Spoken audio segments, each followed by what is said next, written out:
और क्रोध ऐसा आया महाराज, फिर क्रोध में व्यक्ति देखता नहीं है।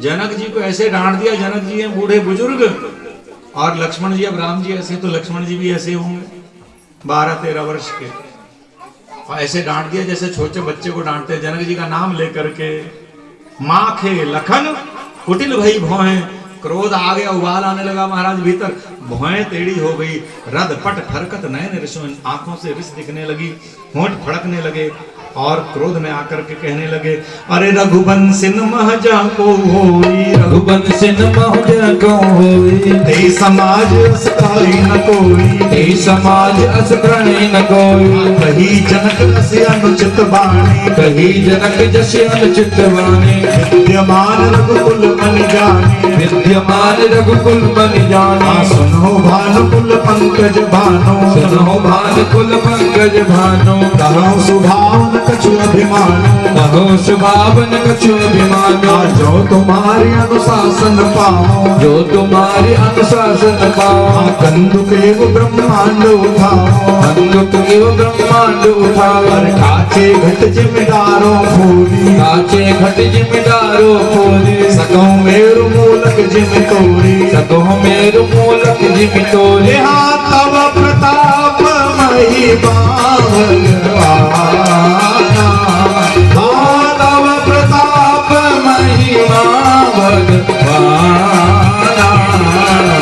तो बापुरो कोई नाथ पुराना, ओ बापुरो विनाक पुराना।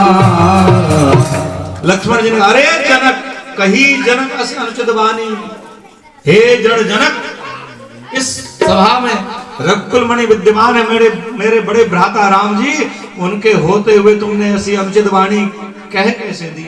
जहां भी रघुवंशियों में कोई होता है वहां वीरता को ललकारा नहीं जाता। रघुवंशी की उपस्थिति ही अपने आप में वीरता की परिभाषा है। मेरे भैया के होते हुए कैसे कह दिया, पृथ्वी वीर विहीन हो गई।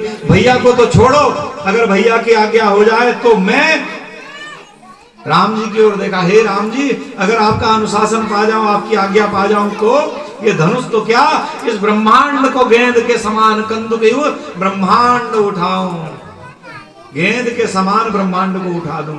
अब शेष जी हमारा जो उनके मस्तक पर ब्रह्मांड रखा हुआ, ऐसा शास्त्र कहते ही है, शेषा बता रहे हैं, तो उनके लिए बड़ी बात नहीं।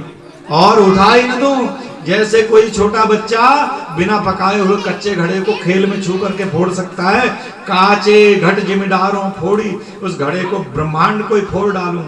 सुमेरु पर्वत को मूली के समान उखाड़ दूं, जैसे खेत में से मूली उखाड़ी जाती है। कैसे करोगे? कोई अभिमान नहीं है। तव प्रताप महिमा भगवाना, हे राम जी, आपके प्रताप से कर सकता हूं, फिर ये पुराना पिनाक धनुष है ही क्या चीज? हे नाथ, यदि आपकी कृपा हो तो कमल नाल जिन चाप चढ़ावो, जोजन से प्रमाण ले धावो। इस धनुष को उठाने की बात तो क्या, जैसे कमल की नाल कोमल होती है, ऐसी कोमलता से मोड़ करके चाप भी बांध दूंगा। और 100 योजन, 1 योजन में 12 किलोमीटर होते हैं, 100 योजन माने 1200 किलोमीटर, इतनी दूर तक धनुष को पृथ्वी में दौड़ लगा करके आके वापस रख दूंगा।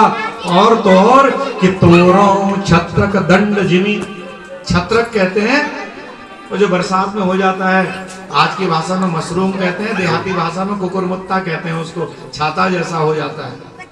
कह रहे तोड़ो छत्रक दंड जिमी, जैसे छोटे बच्चे वो छाता को खेल खेल में उखाड़ लेते हैं, तोड़ लेते हैं, कोई बल नहीं लगता, ऐसे इस धनुष को तोड़ डालूं अपने बल से नहीं।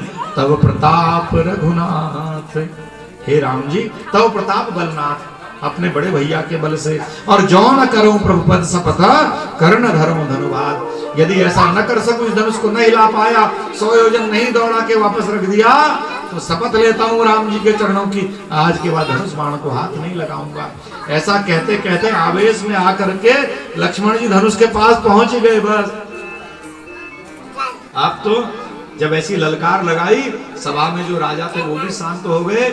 जनक जी के मन में तो अच्छा लगा, नहीं तो कोई किसी को डांटे तो अच्छा लगता है कि वो बच्चा बड़े को डांट दे, लेकिन जनक जी ने कहा कोई वीर तो आया सामने, प्रसन्नता हुई। वो चाह इसीलिए रहे थे कि कोई वीर, उसका रक्त उबले, लेकिन जनक जी अभी भी सोच रहे जिसको खड़ा होना चाहिए वो तो बैठे ही हैं राम जी।